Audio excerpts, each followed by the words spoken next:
Let's spike podcast. नमस्कार, मैं हेमंत काला। लेट्स माइक में आपका स्वागत है। आज हमारे साथ है विक्रम सिंह जी राघव, जो राजस्थान सरकार के साथ मिलकर के SDG सस्टेनेबल डेवलपमेंट गोल्स पर बहुत काम कर रहे हैं। पिछले 20 साल से आप समाज में काम कर रहे हैं। शिक्षा, सेवा, रोजगार के साथ साथ आजीविका, स्वच्छता, आंगनबाड़ी, ग्राम स्वराज, इन सभी चीज़ों पर काम कर रहे हैं। बात करते हैं विक्रम सिंह जी राघव साहब से। नमस्कार राघव साहब, नमस्कार, आपका हेमंत स्वागत है। धन्यवाद। SDG पर कुछ बताइए हमें। देखिए, SDG जो सुनकर के भी बहुत स्पष्ट नज़र आता है, सस्टेनेबल डेवलपमेंट गोल्स। अगर अपन इसको सीधी सादी हिंदुस्तानी भाषा में कहेंगे तो सतत विकास लक्ष्य, यानी कि ऐसा विकास जो सतत चले जी। मतलब ऐसा विकास हो जो आज विकास नज़र आ रहा हो तो आज के 10 साल बाद भी वो विकास ही नजर आए। हमने परंपरागत तौर पे अगर हम हमारी ऐतिहासिक कुछ भूलों को देखेंगे तो कुछ विकास के कार्य हमने ऐसे भी किए होंगे जिनके भावी परिणाम बड़े खतरनाक सामने आए। जैसे कई विकास हमने ऐसे किए जिसमें हम नदियों को खा गए, कई विकास हमने ऐसे किए जहां पर हमने पहाड़ों को नष्ट कर दिया, हमने अपने नेचुरल रिसोर्सेज को नष्ट कर दिया। तो सतत विकास लक्ष्य एक ऐसा अंडरस्टैंडिंग क्लियर करता है कि हम ऐसा विकास करें जो लगातार विकास के रूप में ही उस अवधारणा को रखे। और ये क्योंकि वसुधैव कुटुंबकम की हम बात करते हैं तो पूरी एक वैश्विक विचारधारा इसको लेकर के जन्मी थी।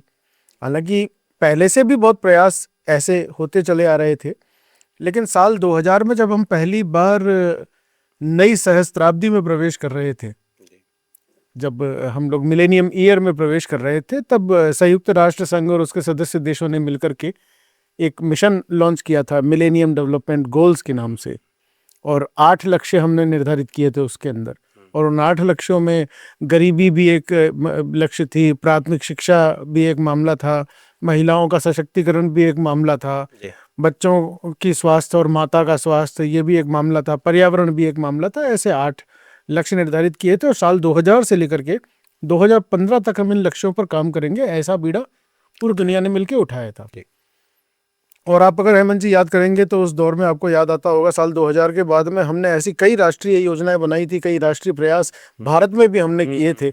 जैसे नरेगा एक उदाहरण है, या राष्ट्रीय खाद्य सुरक्षा कानून का आप देख सकते हैं, या सर्व शिक्षा अभियान आप शिक्षा को लेकर के समझ सकते हैं, या 2004-05 के अंदर राष्ट्रीय ग्रामीण स्वास्थ्य मिशन आया जिसमें मातृ स्वास्थ्य और बच्चों का स्वास्थ्य को लेकर के काम किया।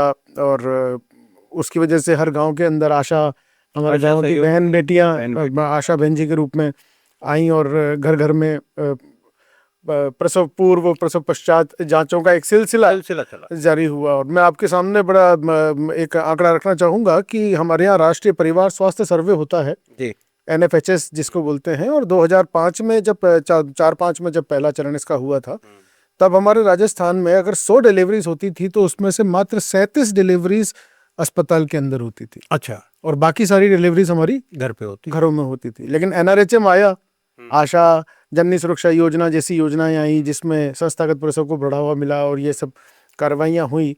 तो अभी कोविड के बाद 2021 में जब NFHS का राष्ट्रीय परिवार स्वास्थ्य सर्वे का जो 5वां चरण हुआ, उसके अनुसार अब राजस्थान में अगर 100 डिलीवरीज होती हैं तो 97 डिलीवरीज अस्पताल में होगी। बहुत सुंदर। तो ये एक परिवर्तन आपको देखने को मिलेगा। तो निसंदेह सर्व शिक्षा अभियान से भी हम आपके और हमारे बचपन के जब अपन स्कूल याद करेंगे तो 5 कक्षाएं थी तो कक्षा के रूम 3 ही थे। कुछ बच्चे बाहर बैठते थे पट्टियां लेकर के, है ना, और ये सब थे। लेकिन फिर बाद में अगर आप उन स्थितियों को देखेंगे तो भवनों के निर्माण हुए, स्कूल के अंदर कितने पे कितने टीचर होने चाहिए, कितने बच्चों पर टॉयलेट्स होने चाहिए, या पीने का पानी होना चाहिए, पढ़ाई की पेडागोजी में चेंजेस आएंगे। ये काफी सारे काम होने, हालांकि चुनौतीपूर्ण अभी भी है लेकिन परिवर्तन थोड़ा की दिशा में है। अच्छा परिवर्तन। तो साल 2015 में इस पूरे मिलेनियम डेवलपमेंट गोल्स के अनुभवों के आधार पर, क्योंकि कहीं सफलता विफलता सब तरह का मिक्स एक अनुभव था और कुछ गलतियां भी उस समय रही होंगी जिनको समझ करके सतत विकास लक्ष्यों को जन्म दिया इस पूरी दुनिया ने मिलकर के। तो एक गलती तो ये भी हुई थी कि सभी देश पूरी दुनिया के मिलेनियम डेवलपमेंट गोल्स के मिशन में शामिल नहीं थे। अच्छा। जैसे हमारे यहाँ के जो डेवलप्ड कंट्रीज हैं, अमेरिका, जर्मनी वगैरह, उनका ये मानना था गरीब देशों की समस्या है साहब, हमारी समस्या नहीं है, जिस दिन कोई जरूरत हो तो बताना हमें। अच्छा। तो उसकी वजह से ये लोग मिलेनियम डेवलपमेंट गोल्स की यात्रा में शामिल नहीं हुए। लेकिन 2015 में जब दोबारा पुनर्विचार किया तो ये समझ में आया कि नहीं, समस्याओं के जन्मदाता तो आप भी हैं साहब, आपको भी शामिल होना चाहिए। दूसरा ये भी था कि जिन समस्याओं को हम समस्या मान रहे थे मिलेनियम डेवलपमेंट गोल्स में, वो समस्याएं मात्र नहीं है, समस्याओं के लक्षण मात्र हैं। अच्छा। या गरीबी या भूख, जिसके लिए हम नरेगा या ऐसी योजनाएं, हमने खाद्य सुरक्षा कानून बनाए, पर हमने ये जरूर गहराइयों में समझा है कि गरीबी और भूख का कारण अपफ्रंटली सामने दिखती हुई समस्या नहीं होती है। एक व्यक्ति यदि भूखा है तो जरूरी नहीं है कि वो सिर्फ गरीब है इसीलिए भूखा है। समस्याएं जड़ों में कहीं और कई सारी भी हो सकती है, क्योंकि मूल समस्या कुछ और भी हो सकती है।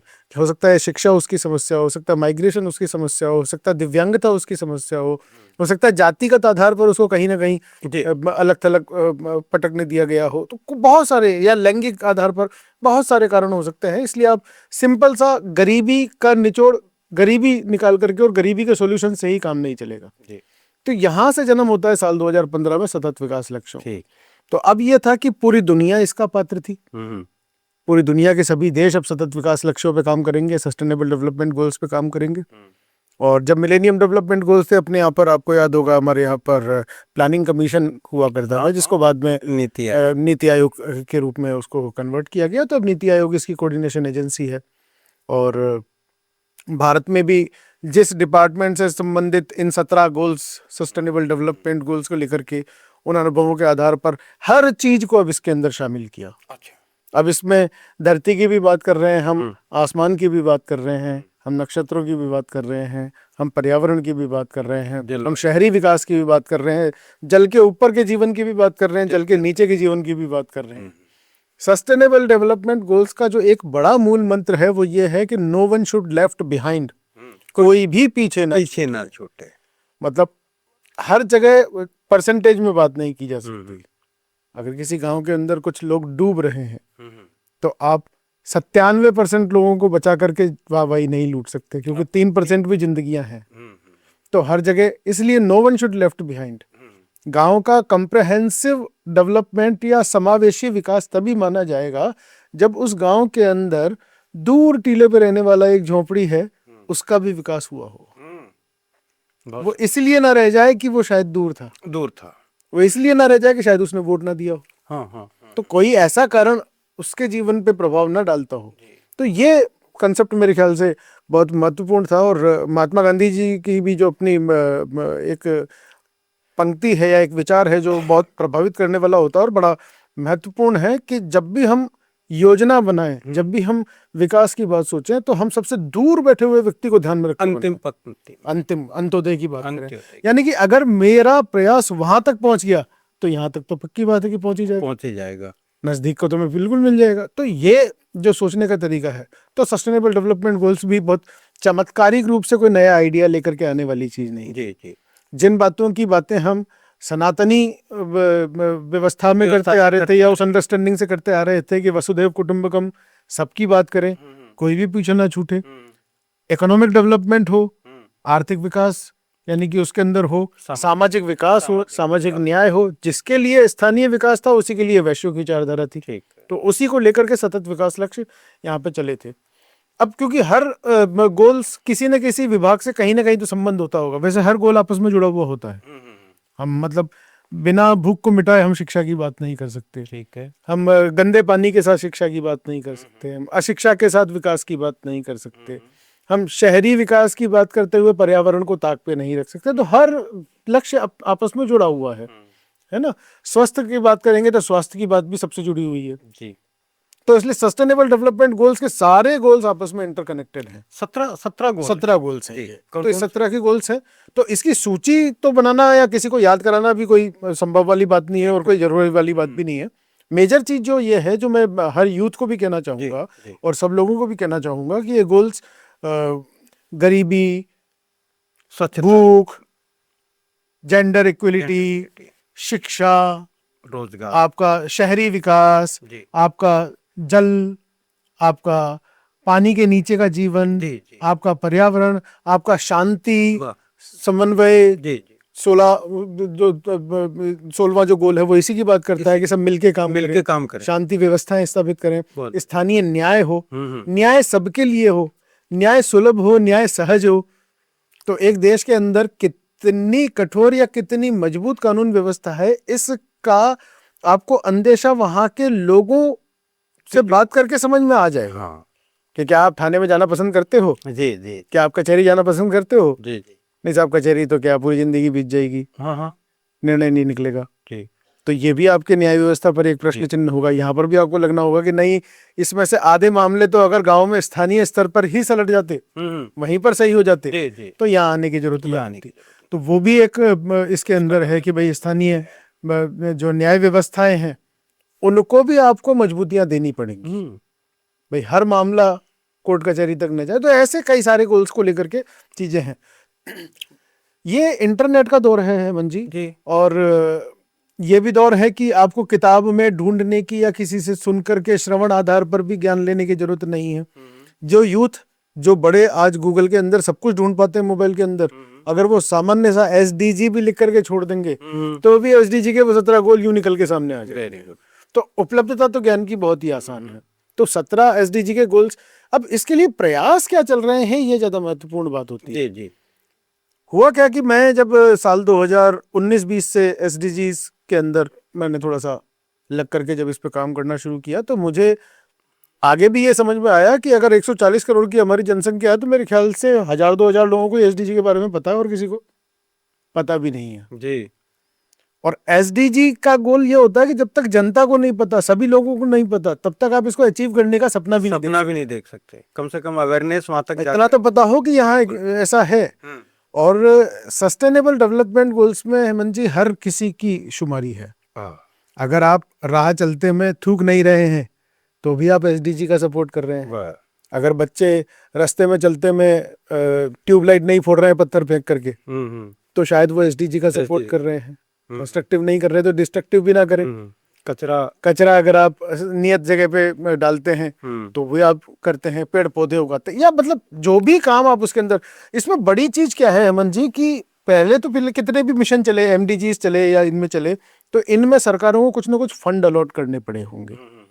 SDG की एक बड़ी खासियत यह है कि इसके लिए कोई वैश्विक फंड नहीं है। अच्छा। वैश्विक स्तर पर कोई राशि इसके लिए नहीं जुटाई गई है। और इसका सामान्य सा कंसेप्ट क्या है कि अगर आपको कोई काम फंडिंग के सपोर्ट के साथ दिया जाता है तो वो एक नियत अवधि में किया जाने वाला अच्छा काम होता है ना। कि मैंने आपको इतना पैसा दिया कि साहब आप अपना परिवार कल्याण के लिए काम करो, तो साहब आपने 4 साल दिया था, 4 साल मैंने परिवार कल्याण किया था, अब परिवार को कल्याण की जरूरत नहीं है क्योंकि आपके पास पैसे नहीं है। तो जो अच्छी बात नहीं थी। हमने ये भी देखा कि हमारे परिवार के जो बच्चे होते हैं जब 10वीं में आते हैं, तो हम 10वीं में जब हमारा बच्चा आता है तो कुछ हम अलग से कोई बड़ा प्रयास क्या करते हैं? क्या हमारे परिवार पे कोई अलग से बड़े खर्चे आते हैं ऐसे मामले में?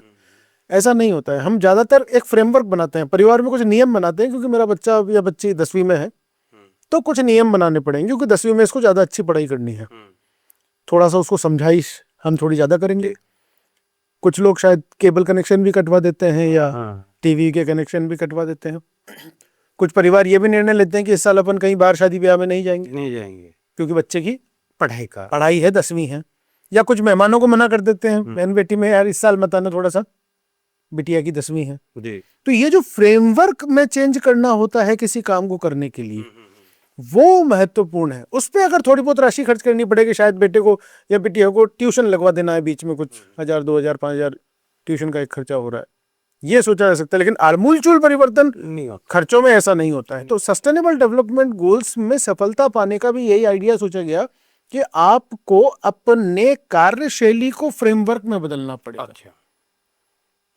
जैसे हम टाइम टेबल बना के पढ़ते थे, है ना, बजे ये इतने बजे ये इतने बच्चे ये, तो उससे क्या होता है कि आपकी एक फ्रेमवर्क में बन के, तो ये फ्रेमवर्क में देखा जाना कि अगर मान लीजिए मुझे कोटा का गेहूं का प्रोडक्शन 10,000 मेट्रिक टन है और मुझे इसको 15,000 मेट्रिक टन करना है, तो कैसे करेंगे?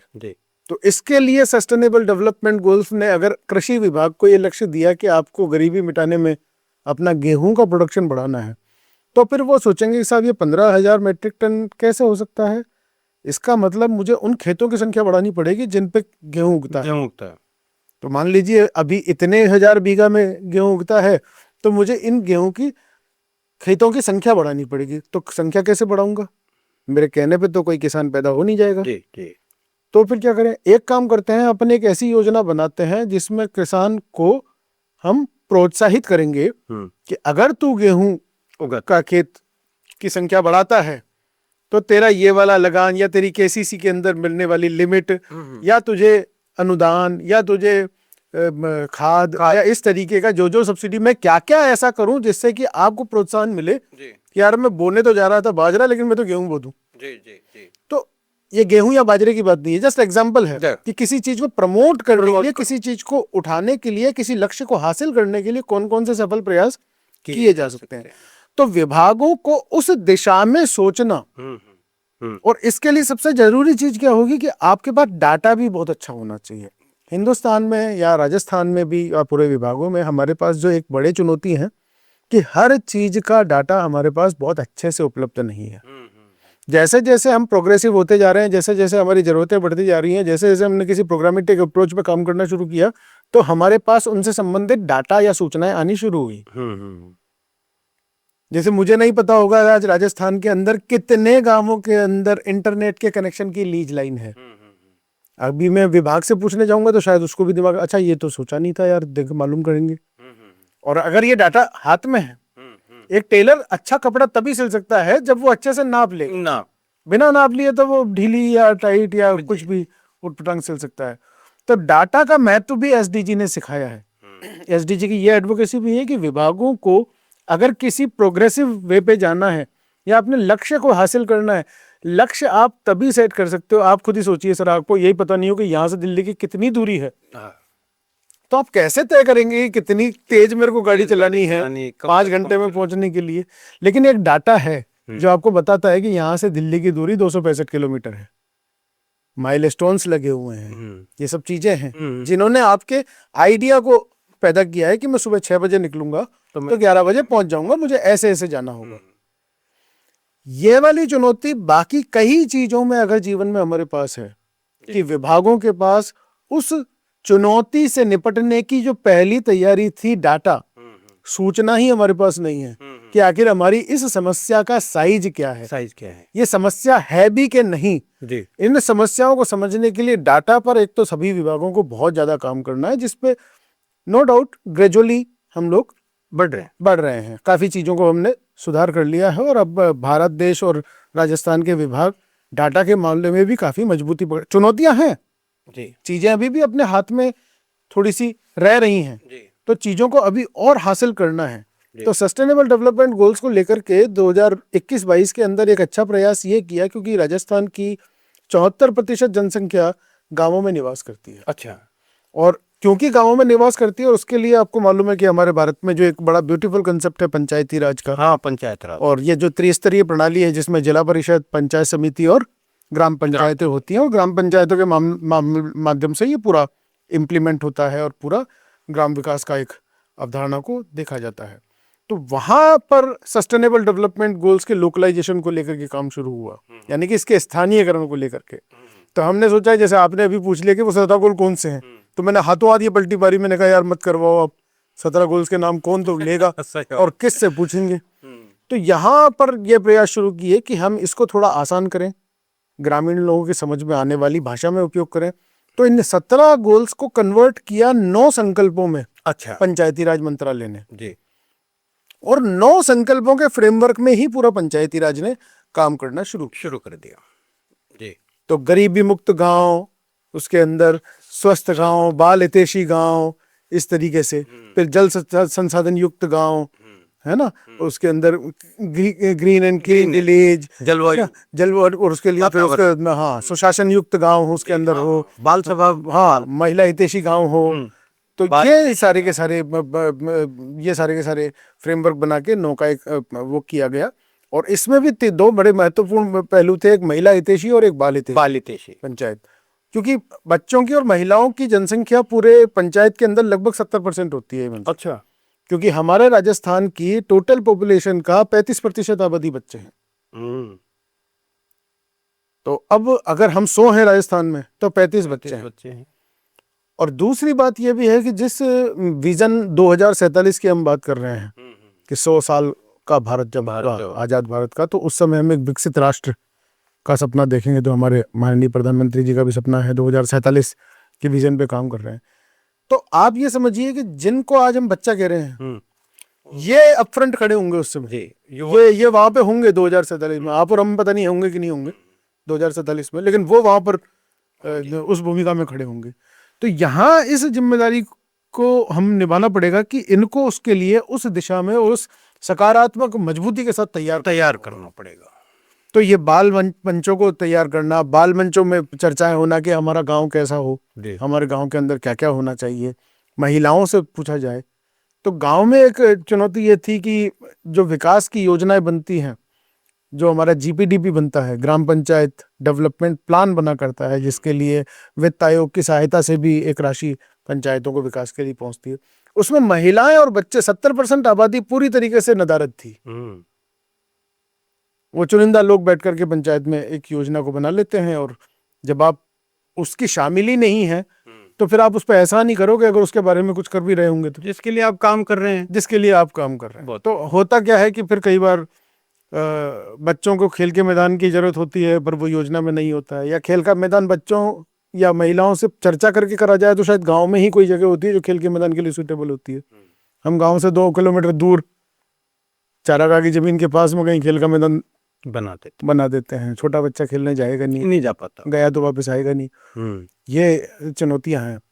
तो इसके लिए हम लोग बहुत प्रयासरत हैं कि बच्चों और महिलाओं की इसके अंदर भागीदारी। अभी जो भारत में एसडीजी गोल को लेकर के हम कहाँ तक पहुंच पाए हैं? देखिए, इसमें कहाँ तक पहुंचने की तो मैं ये कहूं कि लगभग पूरा ही विश्व एसडीजी के गोल्स को अभी पूरा नहीं पा पाएगा, है ना। और भारत ने भी इसको करने के लिए ये किया कि स्टेट इंडिकेटर फ्रेमवर्क भी बनाए, नेशनल इंडिकेटर फ्रेमवर्क भी बनाए हैं, और इंडिकेटर फ्रेमवर्क के अंदर बाकायदा लक्ष्यों को निर्धारित करने में रखा है कि भाई ये लक्ष्य रहेगा, भूख से मुक्ति के लिए ये रहेगा, सस्टेनेबल वुमेन एम्पावरमेंट के लिए ये रहेगा, हर चीज़ के उसके अंदर लक्ष्य तय कर रखे हैं। स्थितियाँ अभी भी चुनौतीपूर्ण है जी। एक तो क्या है कि राजस्थान को अगर आप देख लो या भारत को देख लो, एक तरह की चुनौती। अच्छा, एक बड़ी बात यह है कि आंकड़ा इतना बड़ा है कि भारत इतना बड़ा है अपने आप में कि सस्टेनेबल डेवलपमेंट गोल्स अगर भारत ने प्राप्त कर लिए हैं तो लगभग समझ लो दुनिया ने प्राप्त कर लिए, आधी दुनिया ने, है ना। और हमने नहीं किए तो समझ लो सारे फेल हो गए, नहीं है ना। तो ये तो है हमारी जो एक तो जो सस्टेनेबल डेवलपमेंट गोल्स को प्राप्त करने में भारत जैसे देशों की एक जो चुनौती है, एक तो डाइवर्सिटी बहुत बड़ी है हमारे यहाँ पर, विविधता जिसको हम बोलते हैं, ये बड़ी गजब है। हम यहाँ पर हम एक तरफ समंदर लेके बैठते हैं, तो एक तरफ रेगिस्तान लेके बैठते हैं, एक तरफ अलग तरीके का माहौल, अलग तरीके का माहौल। तो ये एक पूरी, जैसे कई गोल्स की बात करेंगे, जैसे रिन्यूएबल एनर्जी जैसा वाला गोल है, तो राजस्थान इस वाले गोल को प्राप्त कर चुका है। ठीक है, जो लक्ष्य रखा था उसको प्राप्त कर चुका। 2030 भी नहीं आया क्योंकि राजस्थान है, और हम जैसलमेर, बाड़मेर वगैरह उस वाले एरिया में बैठे हैं जहाँ रिन्यूएबल एनर्जी के लिए करके हमने जो लक्ष्य रखा था उसको भी हम प्राप्त कर चुके हैं। वेरी गुड, हम वहाँ पे अचीव कर गए हैं।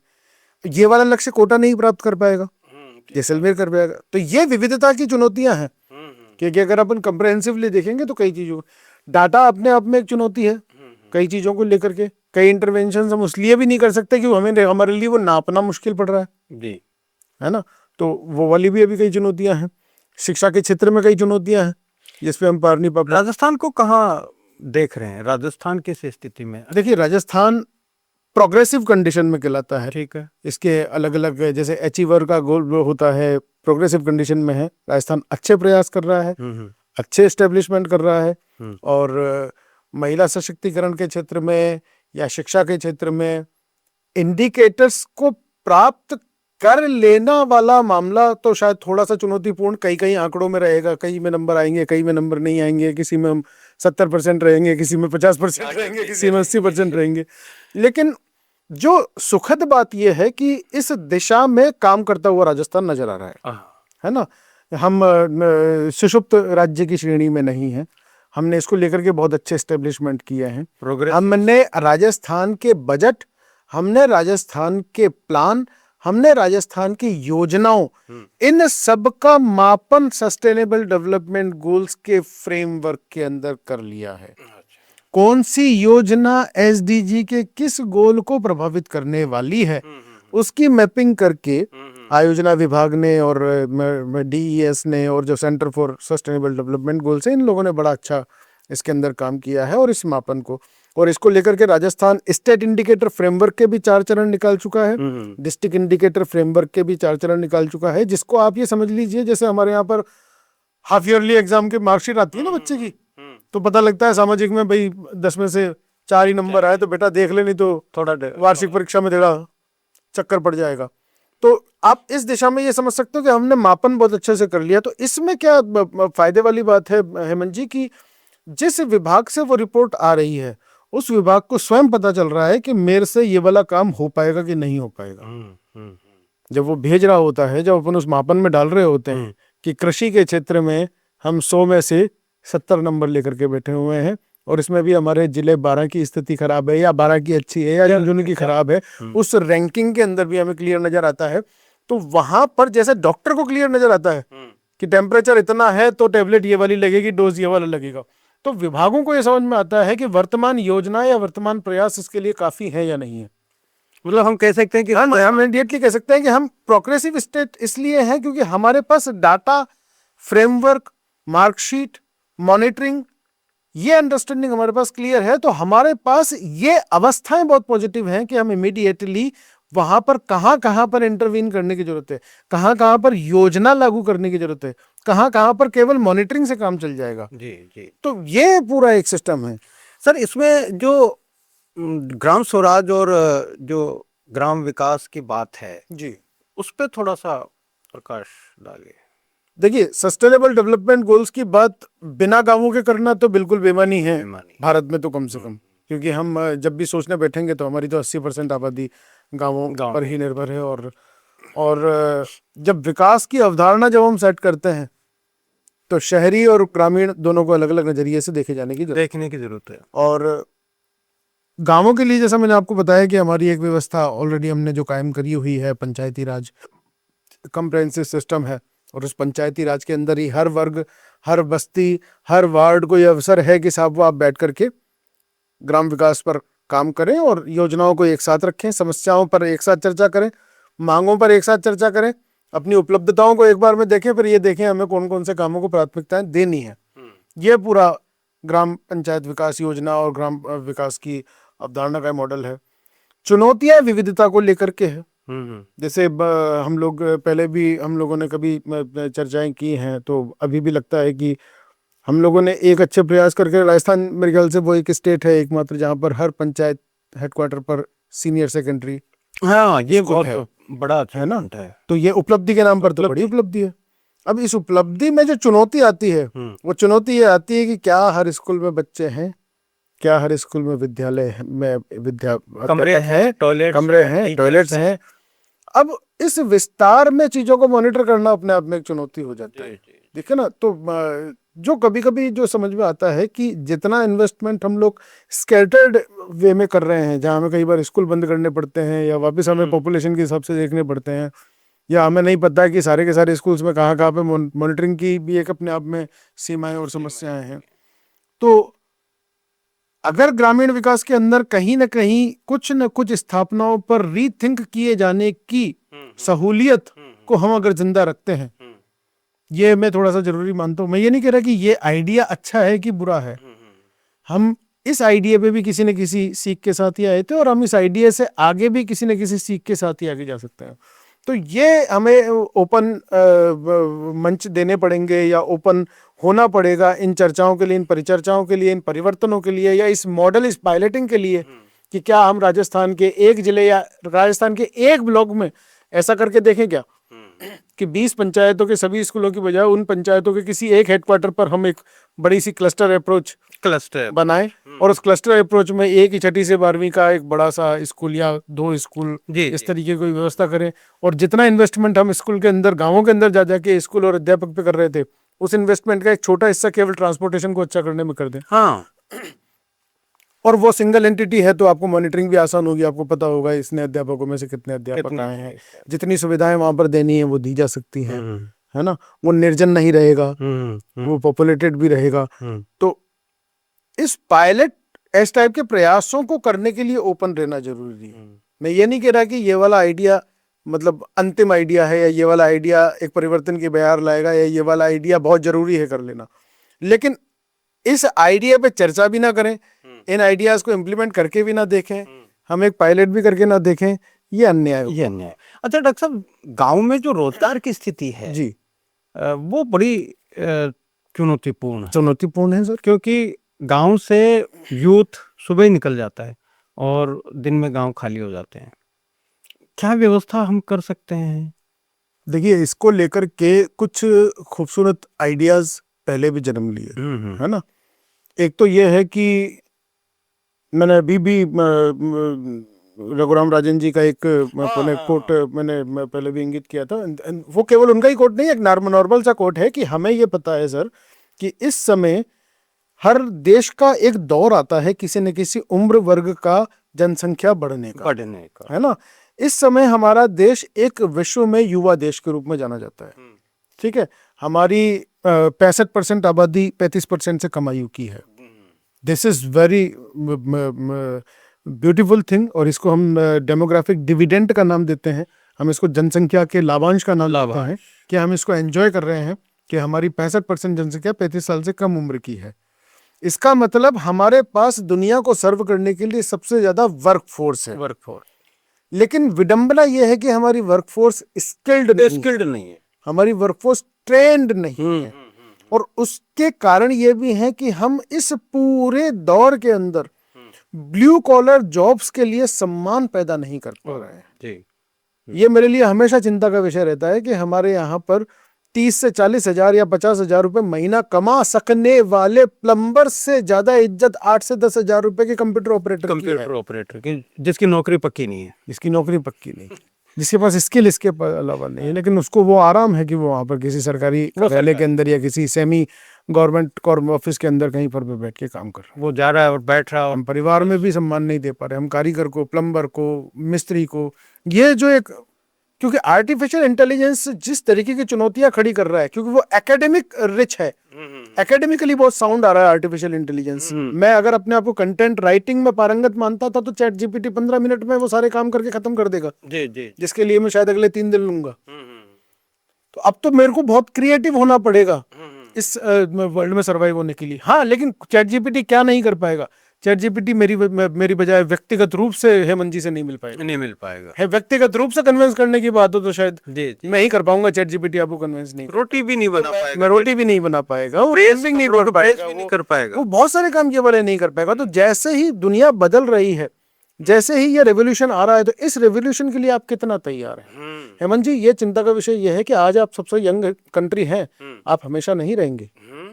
आप 2040 तक आते आते बुजुर्ग देश की श्रेणी में भी आने वाले हैं। जापान बूढ़ों का देश कहलाता, वो भी एक यंग देश था, लेकिन उसने अपने डेमोग्राफिक डिविडेंड का सदुपयोग किया। उसने इकट्ठा कर लिया था उसको, इसलिए उस छोटे से देश ने कमा पाया था। हमारी चुनौतियां क्या होंगी जिस दिन हम इस दुनिया का सबसे बुजुर्ग देश होंगे? बहुत भारी। तो ये गंभीरताओं के साथ सोचने की जरूरत है। तो सस्टेनेबल डेवलपमेंट गोल्स दरअसल एक फ्रेमवर्क इसी बात का देता है कि जब मैंने कहा कि no one should left behind, तो फिर ये समझने वाली बात है कि इसमें कुछ भी नहीं छूटना चाहिए। हम हर आयु वर्ग की बात कर रहे होंगे, हम हर जाति वर्ग की बात कर रहे होंगे, हम हर क्षेत्र की बात कर रहे होंगे। तो आपको इस क्षेत्र में भी देखना पड़ेगा कि आपकी 70 साल से 90 साल की आयु वर्ग की जो आबादी है उसके लिए हम क्या कर पा रहे हैं। और पूरा दुनिया पेंशनर नहीं है हमारे पास, सरकारी नौकरियां नहीं है। हाँ, हम कितना सुरक्षित एनवायरनमेंट। तो जब हम लोग बात करते हैं कि फिनलैंड दुनिया का सबसे खुश मिजाज देशों के अंदर है, तो वो खुश मिजाजी के अंदर बहुत सारी चीजें शुमार होती हैं जी, है ना। लाइफ एक्सपेक्टेशन कितनी हो जाती है, कौन सा देश है जो आपको सबसे ज्यादा जीने के लिए प्रेरित कर रहा है? हाँ।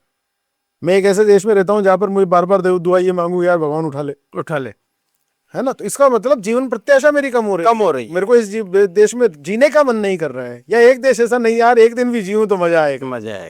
तो ये जो आनंद है, ये आनंद देने वाली सिचुएशन हमें कैसे पैदा करनी है, इसके लिए बहुत सारे एरियाज में काम करने की जरूरत है। बहुत सारे ये वाले इन्वेस्टमेंट जो सॉफ्ट इन्वेस्टमेंट है, ये हमें बढ़ाने पड़ेंगे। तो केवल इंफ्रास्ट्रक्चर ही नहीं है, एजुकेशन पे भी हमें इन्वेस्टमेंट बढ़ाना पड़ेगा। प्राइमरी और बेसिक एजुकेशन के जो गैप्स हैं, जो खाइयां इसकी बढ़ती जा रही हैं, इस पे हमें बहुत ज़्यादा काम करना पड़ेगा, इस पे बहुत इन्वेस्ट करना पड़ेगा। विक्रम जी, एक बड़ी जो है दिक्कत आती है कि गांव में एक परसेप्शन है कि सरकार करेगी, सरकार करेगी, सरकार करेगी सारे काम। समाज का इसमें कितना योगदान और समाज का इसमें कितना जो है भूमिका है, वो बहुत महत्वपूर्ण है। उसको किस तरह से देखते हैं? देखिए, देश तो समाज से ही बनता है, हाँ है ना, और सरकार भी समाज से ही बनती है। जी। और जो सरकार को समाज के बारे में सोचा जाना है, वो सरकार भी समाज ही चुनता है। जी। फिलहाल तो हमारे देश में लोकतंत्र ही है। हाँ। उस लोकतंत्र की कमियों के बारे में अलग से चर्चाएं की जा सकती है, लेकिन वो लोकतंत्र हमारा ही चुना हुआ है जी। तो इसलिए ये कह देने से भर से काम नहीं चलेगा कि सरकार ही करेगी। हमारा समस्या ये है जिसके लिए हम लड़ाई ग्रामीण स्तर पर, क्योंकि हमारी 80% आबादी तो वहां बैठी हुई, भले ही वो माइग्रेट होकर जाती है, फिर शाम को लौट के आती है, क्योंकि हमारे यहाँ पर आजादी के बाद भी बहुत ज्यादा शहरों की संख्या नहीं बढ़ी। मतलब नए शहरों की सूची में नए शहरों की लिस्ट लंबी नहीं हुई है। कारण ये है क्योंकि हम जैसे ही हमारे गांव का यूथ पढ़ लेता है, वो सीधा शहर की तरफ कूच करता है, क्योंकि गांव में उसके पास नहीं है सुविधाओं का। हमने जिन प्रयासों किया, जैसे श्यामा प्रसाद मुखर्जी रूरबन मिशन की मैं बात कर रहा था कि एक गांव के अंदर ही क्लस्टर बना करके ज्यादा से ज्यादा, हमें गांवों को शहर जितना गंदा नहीं करना मंजी, लेकिन शहर जितना कुछ ना कुछ सुविधा युक्त तो करना है ना, सुविधा युक्त ढांचागत हमें इंफ्रास्ट्रक्चरल डेवलपमेंट तो वहाँ लाने पड़ेंगे ना जी। शान के साथ तो कहूँ कि मेरे गांव के अंदर बस स्टैंड है साहब, बस सीधी पहुंचती है, या मेरे गांव में ट्रेन सीधी पहुंचती है, या मैरिज गार्डन मेरे ही गांव में है, या मेरा गांव स्वच्छ है, मेरा गांव रोजगार साफ सुथरा है साहब, नौकरी वहीं कर रहा है, बच्चे ने वहीं पढ़ाई कर ली थी, वहीं पर एक थोड़ी सी यूनिट पंचायत ने बना रखी है, उसी के अंदर। इसमें काम होने की बहुत जरूरत है और इस पे काम करने के लिए ये लड़ाई बहुत लंबी है हेमंत जी। इसमें अभी केवल समाज के कहने से कि सरकार जो करेगी उसको आप सामाजिक न्याय या सामाजिक सुरक्षा की बात तो कर सकते हैं कि सरकार की उपस्थिति में ऐसी नीतियां बने जो रोजगार के लिए प्रेरणा दे, ऐसी नीतियां बने जो स्थानीय यूथ को स्थानीय व्यापार करने के लिए प्रेरित करे। जैसे मैंने आपसे कहा था कि एग्रीकल्चर में जब आप सोचोगे कि मुझे गेहूं का वहां पर बढ़ाना है, तो अगर आपने सोचा कि मुझे यूथ की थॉट प्रोसेस को चेंज करना है या यूथ को वहीं पर मुझे एम्प्लॉयमेंट से लिंक करना है कि यूथ इस गांव को छोड़ के ना जाए या यूथ यहीं के यहीं डेवलपमेंट की बात करे, तो मुझे उसके लिए क्या करना चाहिए, ये एक सरकार के क्षेत्र पर सोचने की जरूरत है। तो फिर नीति कुछ इस तरीके की बनेगी क्या? जैसे हम चाइना की बात कर रहे थे कि चाइना ने क्लस्टर अप्रोच को या स्थानीय स्तर पर व्यापार की संभावनाओं को, स्वरोजगार की संभावनाओं को जिंदा रखने के लिए या उसको पनपाने के लिए कौन कौन सी नीतियां अपनाई, वहां वैसा कॉपी मारने की जरूरत नहीं है, लेकिन वैसा थॉट प्रोसेस लाने की बहुत जरूरत है कि अगर 5 पंचायतों में केवल तिलहन ही पैदा होता है तो क्या एक पंचायत में ऐसी यूनिट बन सकती है जहां पर 20 से 30 से 40 यूथ को नौकरी भी मिल सके, सारे 5 पंचायतों का तिलहन वहीं पर इकट्ठा हो, उसका तेल वहीं निकले, उसके पीपे वहीं पैक हो, उसकी बोतल्स वहीं से पैक हो, सप्लाई चेन मैनेजमेंट की एक पूरी की पूरी बयार लगे, सिस्टम डेवलप हो। लेकिन हमें कृषि उपज मंडियों का इंतजार, हमें वहां से तिलहन पूरा इकट्ठा करके चले जाते हैं। पहले वो जो चीजें हैं ना, इस पे ऐसा हो कि वहां पर आपके पास सेट आए कि नहीं साहब इस बार तो बेचने ही नहीं आए, नहीं साहब हमने तो अपना ही शुरू कर दिया। Very good. तो ये कुछ है कि हमें ये सोचना पड़ेगा कि इस दिशा में हमें कुछ काम, कि हमारा जो प्रोडक्शन है उसकी प्रोसेसिंग हमारी इसमें समाज का बहुत बड़ा योगदान है। लोग आपसे ले जा रहे हैं और फिर आप उसी चीज को खरीदने के लिए शहर के अंदर डी मार्ट में या मॉल में आकर के वही गांव का यूथ खरीद रहे हैं। अब सरसों वहां से यहाँ यहीं से गई थी और यहाँ से प्रोसेस होकर के वापस जा रही है, आपके गजक वहां से बन के जा रही है, गन्ना आपसे ले गया था, गुड़ आपसे ले गया था, आप बहुत कुछ processing unit, food processing units को लेकर के कितनी प्रमोशनल स्कीम्स चलाई जा सकती हैं। यूथ को स्थानीय आइडिया पे काम करने के लिए कौन कौन सी प्रमोशनल, आपस में अलग अलग विभागों की प्रमोशनल स्कीम्स को कैसे लिंक किया जा सकता है कि एक विभाग अगर व्यापार को सपोर्ट करता है, एक विभाग प्रोडक्शन को सपोर्ट करता है, एक विभाग बैंकिंग लिंकेजेस को सपोर्ट करता है, एक विभाग मार्केटिंग को सपोर्ट करता है, एक विभाग इस गारंटी को लेता है कि जिसको हम राइजिंग राजस्थान में आने का अवसर भी दे रहे हैं, उसके साथ हम ये भी अवसर दे रहे हैं कि उस गांव के यूथ को ये वाला राइजिंग राजस्थान या ये इंडस्ट्री ये वाला सपोर्ट दी। तो ये कौन कौन सी चीजों को इंटरलिंक करना, इसी के लिए तो विभाग बनाए थे। जी। गाड़ी के अंदर जो इंजन ऑयल होता है ना, वो लुब्रिकेंट जो होता है ना, वो पूरे इंजन को स्मूथ चलने में मदद करता है। जी जी और इसीलिए हम आज भी कहते हैं कि इंजन ऑयल गाड़ी की जान होता है, जबकि गाड़ी तेल से चलती है। जी, पेट्रोल से चलती फिर भी इंजन ऑयल को गाड़ी की जान क्यों माना जाता है? क्योंकि अगर उस इंजन में कचरा आ लिया है तो कारण ये है कि ऑयल ढंग से मूव नहीं कर रहा है बॉडी के अंदर, इसलिए गरगराहट अब शुरू हो गई है और ये लोहा जल्दी घिस जाएगा। जी। तो यहाँ भी पूरी की पूरी सिस्टम ये है कि हमारा लुब्रिकेट जो है, हमारा जो सिस्टम है, जिसके लिए हमने विभाग बनाए हैं, इन विभागों का काम देश पे शासन करना नहीं है। इन विभागों का काम इस जीवन को सरल, सहज और समावेशी बनाने का है। जी। फिर वो चाहे शिक्षा विभाग हो, चाहे कृषि विभाग हो, चाहे पशुपालन विभाग हो, चाहे पंचायती राज विभाग हो, ये कोई सब लोगों का जीवन सुखमय हो, उसके लिए ये उसके लिए है। पर जो चुनौती हमारी आती है, वो चुनौती ये होती है कि विभागों के कई बार आपस में भी कोऑर्डिनेशन नजर नहीं आते हैं। हम खुद में इतने वर्टिकल्स में रहते हैं कि एक विभाग दूसरे विभाग को सूचना भी क्यों दे, एक विभाग दूसरे विभाग की सुने भी क्यों। एक ही जगह पे 3 अलग अलग विभागों के 3 अलग अलग मेले लग रहे होते हैं।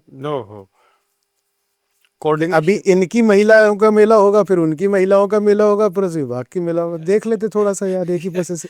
तो ये है, मतलब संभावनाएं है। ये इस क्रिटिसिज्म के लिए तैयार होना भी अपने आप में एक मजबूती देता है। अगर कोई भी विभाग, कोई भी सरकार, कोई भी व्यवस्था अगर क्रिटिसिज्म के लिए तैयार नहीं है, तो मैंने कहा ना, आप अपनी उस पेंट को कभी भी सही नहीं कर सकते जिसके नाप लेने को आप तैयार नहीं है, नाप देने को ही तैयार नहीं है। वो ढीली है, टाइट है, बंडी है, अजीब सी लग रही है, वो तभी स्वीकार्य होगा। हम घर में आईना इसलिए लगाते हैं कि नाक पे लगी हुई कालिख हमें दिख जाए और हम पहुंच लें। और अगर हम उसको देखने के बाद भी हम नकार के चले जाएं तो फिर हम स्वीकार नहीं होते, तो फिर आईने का भी कोई महत्व नहीं रहेगा। सर, ये जो वैसे सस्टेनेबल डेवलपमेंट गोल्स हैं, उसमें महिलाओं की भूमिका बहुत महत्वपूर्ण है। बहुत महत्वपूर्ण है। और उसमें आंगनबाड़ी कार्यकर्ता, आशा सहयोगिनी और साथिन, इस पे आप बहुत अच्छा, इस पे देखिए, एक तो साथिन हमारे राजस्थान का बड़ा यूनिक कैडर है। ठीक है ना। और हालांकि अन्य राज्यों में भी ऐसे प्रयास हुए थे और अलग अलग कैडर किसी न किसी नाम से थे, लेकिन 2004-05 में जब राष्ट्रीय ग्रामीण स्वास्थ्य मिशन आया था तो कई राज्यों के कैडर तो आशा बहन जी में कन्वर्ट हो गए, जो पंचायत स्तर के वो कैडर थे। राजस्थान में कुछ ऐतिहासिक कारण रहे, लेकिन मोटा मोटा कारण जो स्थितियां रही वो ये रही कि एनआरएचएम में आशा बहन जी अलग से आई और साथिन एक कैडर अलग से गांव स्तर पर खड़ा रहा। आंगनबाड़ियां भी थी। अब आंगनबाड़ी पे आंगनबाड़ी कार्यकर्ता है, वो आंगनबाड़ी कार्यकर्ता का काम यह है कि गांव के अंदर जो बच्चे हैं या धात्री महिलाएं हैं या किशोरियां हैं, इनके समूह बनाना, उनको अपने यहाँ पर सेवाएं देना, आंगनबाड़ी की सेवाएं देना, पोषण की सेवाएं देना, मुरमुरे या जो भी अतिरिक्त पोषण उनको होना चाहिए, क्योंकि राजस्थान के अंदर बच्चों को अच्छा पोषण मिले। तो घर पे कितना मिल पा रहा है, कितना नहीं मिल पा रहा है, उस चुनौती को दरकिनार करते हुए भी एक एडिशनल जो सपोर्ट हम दे सकते हैं, जिसकी वजह से हम इंश्योर कर सके बच्चे की ग्रोथ में जो मिनिमम न्यूट्रिशन उसको चाहिए वो न्यूट्रिशन उस तक पहुंच जाए। इसके अलावा आशा बहन जी स्वास्थ्य की सेवाएं दे ही रही हैं घर घर जा करके, और राष्ट्रीय ग्रामीण स्वास्थ्य मिशन और स्वास्थ्य मिशन की जितनी भी योजनाएं हैं उनका वहां तक वो कनेक्ट करा रही हैं। साथिन जो हमारी कार्यकर्ता थी वो महिलाओं और बच्चों के साथ काफी काम करती, बेसिकली महिलाओं के लिए काम करती है। तो हमने एक प्रयास ये किया कि पंचायती राज के साथ मिल करके महिलाओं और बच्चों के समूह को मजबूत करने के लिए पंचायती राज ने ये कहा कि हम बच्चों का बाल मंच, बाल पंचायत और हर पंचायत पे गठित करेंगे, और एक महिला शक्ति समूह के नाम से हमारा एक संगठन हुआ करता, तो उसको हमने रिजुविनेट किया, हमने सशक्त किया। और साथिन को स्थानीय स्तर पर हमने एक प्रशिक्षक के रूप में खड़ा किया। ये पहली बार ही पूरे हिंदुस्तान में, मेरे ख्याल से राजस्थान में एकमात्र ये प्रयास हुआ है जहां पर कास्केड मॉडल में जो ट्रेनिंग्स होती हैं हमारे यहाँ पंचायती राज में या कहीं पर भी, वो ट्रेनिंग्स राज्य स्तर, जिला स्तर और पंचायत समिति स्तर तक होती है, उससे नीचे कभी नहीं होती है। पर राजस्थान में ये पहली बार ये प्रयास हुआ कि साथिनों को पंचायत स्तर के प्रशिक्षक के रूप में डेवलप किया जाए। बहुत बढ़िया। और ये साथिनें इन बाल पंचायतों को गठित भी करेंगी, सशक्त भी करेंगी, और महिला शक्ति समूह यानी कि महिला पंचायतों को भी गठित भी करेंगी और सशक्त भी करेंगी, प्रशिक्षित भी करेंगी। नतीजे इसके ये निकलने वाले हैं कि इस बार की जो ग्राम पंचायत विकास योजनाएं बननी है उसमें वो 2-3 लोग बैठ करके जीपीडीपी नहीं बना रहे होंगे। अच्छा। वहां पर कम से कम बच्चे और महिलाओं के 10-20 लोगों का एक समूह वहां जाकर के बैठेगा और उनके साथ पंचायत में बात करेगा कि नहीं साहब देखो, थोड़ा ये भी देखो। ये भी देखो। तो ये एक खूबसूरत पहलू है। तो इसके मेरे ख्याल से सुखद परिणाम आने लगेंगे आने वाले समय में, क्योंकि ये आबादी में जितनी गॉसिपिंग शुरू होगी, जितना चर्चाएं शुरू होंगी और जितना इसका लाभ किसी को मिल जाएगा, यार हमने उस दिन कहा था, एक फायदा तो हो गया यार, हमारा ये कमरा खड़ा हो गया, या मेरा एक खेल का मैदान बन गया, या हमें ये सामान मिल गया, ये मोटिवेशन बहुत होता है। तो हम उम्मीद करें कि सस्टेनेबल डेवलपमेंट गोल की तरफ हम बढ़ रहे हैं राजस्थान। हेवन जी, हम केवल उम्मीद ही नहीं करें, हम प्रयासरत भी रहे। जी, मतलब जैसे आपने अभी कहा था ना कि हम सोसाइटी हमारी ये कह रही है कि सरकार ने ये नहीं किया, तो आप और हम भी यहाँ बैठ के ये ना कहें कि सरकार ने नहीं किया। जी भाई हम भी उस वाली उसके पार्टी में शामिल हो जाएं कि साहब हमने नहीं किया, चलो आओ हम करते हैं, स्वीकार करते हैं, और मेरे हिस्से का मैं करता हूँ, तेरे हिस्से का तू कर, दोनों मिलके कुछ कर पाएंगे तो इससे बेहतर कुछ नहीं हो सकता। बहुत बढ़िया। तो हम इसी पे सोचते हैं। I think that is the hope कि हम लोग आगे विकास की तरफ ही आगे बढ़ेंगे। बहुत बढ़िया। ये थे विक्रम सिंह जी राघव साहब, जिन्होंने एसडीजी गोल पर चर्चा की और हमें बताया कि भारत की क्या स्थिति है, राजस्थान की क्या स्थिति है। ग्राम स्वराज को लेकर के आपने बताया कि जो प्रोडक्शन है उसकी प्रोसेसिंग उसी गांव में हो जाए तो युवाओं को रोजगार मिलेगा, गांवों से पलायन में कमी आएगी। बिल्कुल। बहुत बहुत धन्यवाद। नमस्कार। धन्यवाद नमस्कार विक्रम जी आपका, आप हमारे साथ आए, आप हमारे स्टूडियो में आए, आपने बहुत अच्छी जानकारी दी। बहुत बहुत धन्यवाद। धन्यवाद। Thank you. Thank you. आप सुन रहे थे let's mike more than radio. Follow कीजिए हमें हमारे सोशल मीडिया प्लेटफॉर्म्स पर। It's time for news. It's time for more than radio. Presenting the first radio news app, Let's Mic. Let's Mic, a news-based app on your phone where you get to watch and listen news, talk shows, interviews, radio show podcasts. On Let's Mic, you get all relevant information of TV, print, radio, podcast, and digital. Let's Mic talks about every segment of life.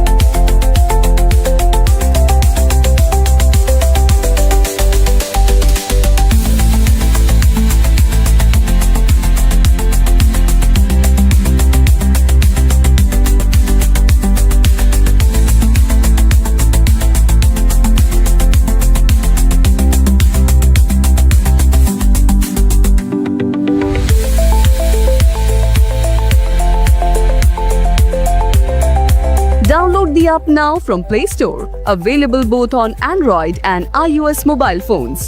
Follow us on YouTube, Instagram, Twitter, LinkedIn, Facebook, Telegram, WhatsApp, Snapchat. Let's talk, let's connect, and let's mic.